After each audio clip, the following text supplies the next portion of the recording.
Yamadonga movie dialogue please. ఖచ్చితంగా చేస్తాను. చలో. ప్రపంచ ముక్కుటే దిక్కురా మీ నీచ మానవ జాతికి. యమా! యమా! యమా!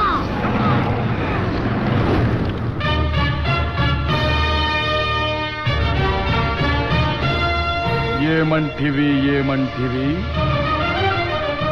మానవ జాతి నీచమా? ఎంత మాట ఎంత మాట! వైతరుని వరకు వెంటాడి వేధించి ముప్పుతిప్పలు పెట్టి మీ ధర్మసూత్రములను మంట గలిపి పతి ప్రాణములు దక్కించుకున్న నారీమణి సావిత్రిదే జాతి, మానవ జాతి. తన భక్తితో సాక్షాత్ పరమశివుడినే ప్రత్యక్షము గావించి మీ పాసమును సైతం గడ్డిపోచగా నుంచి ప్రాణహరులైన మిమ్ములనే ప్రాణభయంతో పరుగులెత్తించిన పసివాడు మార్కండేయుడిదే జాతి, మా నవజాతి. నీచమన్న మా జాతి మూలమున ఏనాడో అప్రతిష్ట మూట కట్టుకున్న మీరు నేడు జాతి జాతి అని మమ్ము అవహేళన చేయుటయా? ఎంత వివేకం, ఎంత జ్ఞానం, ఎంత కుసంస్కారము!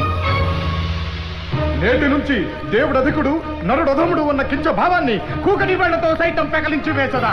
మొక్కులు పొందే ముక్కోటి దేవతలు, దిక్కునలే అష్టదిక్పాలకులు, మనుగడనిచ్చే పంచభూతములు సైతం జయహోన్నరుడా అని హర్షించే విధముగా సింహాసనం అధిష్ఠించదా?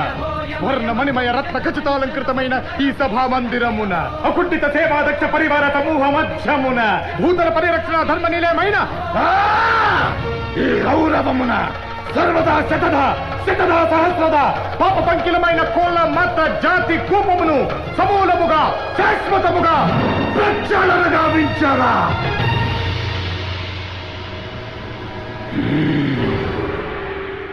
Any doubts?